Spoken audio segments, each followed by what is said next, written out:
I want to talk about what's her name? Well, we got to talk Vapor. about Vapor. Oh, yeah. So we got to the Kitson. I we love got the Vapor. diodes, and then we have Vapor, who is a, what were they called? A Figment. Figment. Yeah. Yes. And by the way, they said that humans used to have some Figment technology, which is what MBot is made up of. Seems to be, yeah.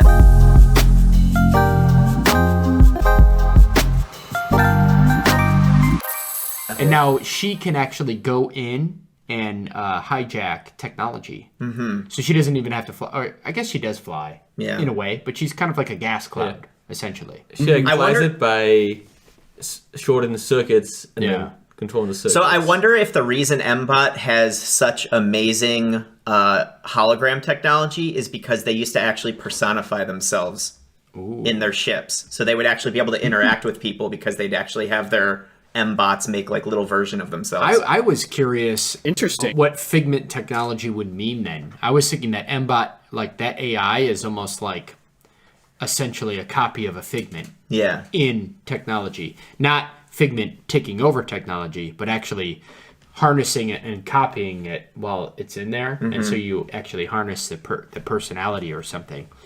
But we could get into my theories later. Let's actually just talk about Figments. That's maybe a little teaser. I thought Vapor was a pretty cool character. I liked her a lot. I liked the alien aspect of her. Sanderson had this really great line where Spence's thinking in her mind, and she's like, can a living creature be a smell? Because like the only hint that you would get that Vapor is even around is you would get specific smell sensations. Yeah. And that was literally the only way you could tell she was even there, other than when she spoke. So, which is pretty alien. So I thought that was another neat twist that he threw in there. Mm-hmm. I thought it was super creative. I think after you find out that one of your teammates, captain, lead, and also spy for Kuna is, well, we find that out later, but potential spy for the superiority is invisible, and all you can get when she's around is a smell. I was like, man, you got to be like a million times more cautious. I know. You're being, Right. She kept like realizing. God. I thought it was funny because she'd like keep going into these things and she'd like talk about things that could get her into a bunch of trouble. And then after she would do it, she'd be like, "Oh, I hope Vapor's not around." It's like, dude, think about that beforehand, bro.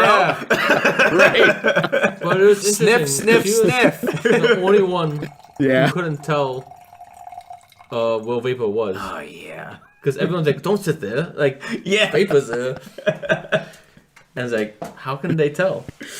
Yeah. They must. Yeah, Well, dude, that would. I know how the Kitson could tell because they're like animals, so they have a good sense of smell. Humans, some have better senses of smell than others, but Spin is always thinking like, "Oh, it smells like lemons. I'm gonna sit here." Yeah. Oh, shit. oh, it smells like lemons. That means she's angry. I mean, the strange thing to me though was that it seems weird that she's even capable of sitting somewhere. Like what I had pictured in my mind for a long time was just not an actual like Person body, body, like gas. gas. I just thought it was just Yeah. like an entity, it was like, and Right. not even a gas, because at some point doesn't she even say like, oh, but she can travel through the vacuum of space, she would get dissipated if she was a gas. It's like she's just like She's actually a pure body. consciousness. Like it's almost. I thought. So I was. Yeah. And I won't go into this too much because of the fact that we don't need to derail this story. But I'm reading right now a book on quantum physics, and a lot of it has to do with like your atoms and stuff. What I really think is that she's a grouping of particles, Right. essentially. It's gaseous to some extent, but not really because it's connected. Yeah. So there's like a maximum, minimum, like length and space that she can't just expand like air and go, over here. Or she can, but she's taking her whole body with her. So she's kind of got like a little body that mimics gas, but it's like particles that have to be together.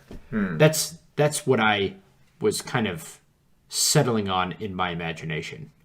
Maybe Sanderson could confirm that, but that's kind of how I interpreted it. Yeah. So I don't know what you guys think about that. I don't know. I literally just pictured her as almost like having, because I forgot about the Spin sitting on her scene. Oh, I don't know about that. Did that not happen? I just like I don't. I think that was just a joke. Oh, okay. Okay. That she didn't sit on it, but whoever she was with stopped her from sitting at the table. Sitting at the table. I was just okay. Yeah, because I pictured her as just having like almost, I don't know, just like being almost like nothing, like not even being. I don't know. It sounds so weird, but like I just like pictured her as like almost as if humans created like AI and uploaded themselves into AI, and now you're just like a voice or like particles that, or you're just like signals that can travel almost anywhere, almost as if you're like a Wi-Fi signal. You know what I mean? It would be interesting if Spencer, but with consciousness, wrapped her hand through the Figment vapor. She just went what? Yeah. Like, would she feel any difference in texture? Yeah. Or would it just go through? I don't know. Suddenly she just hears, "Oh no, I'm pregnant." Damn it!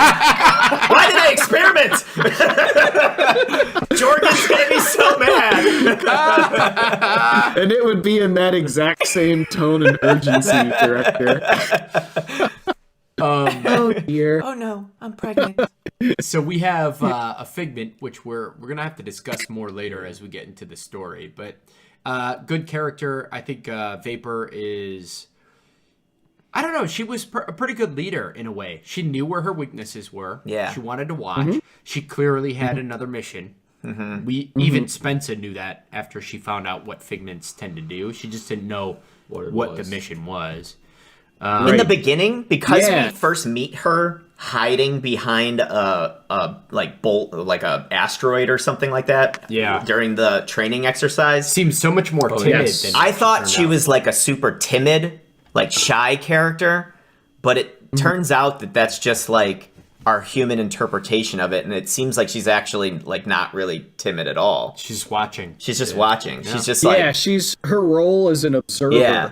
So like that's going to be her primary objective is to stay alive and see what happens, report back for her. Yeah. So she's not going to be the type to go out guns blazing, but yeah, and of course the voice actress gave her an extremely like timid, almost cutesy, docile voice. Yeah.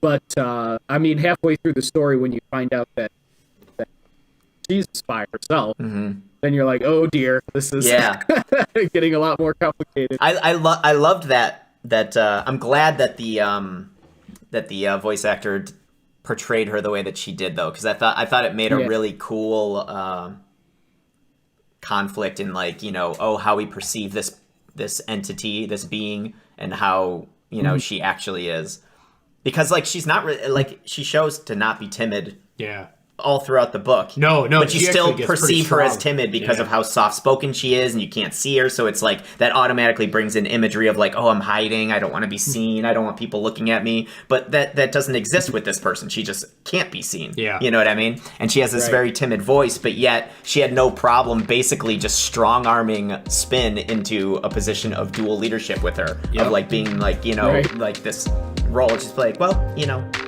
have to. It's just like, oh, damn. You're not timid.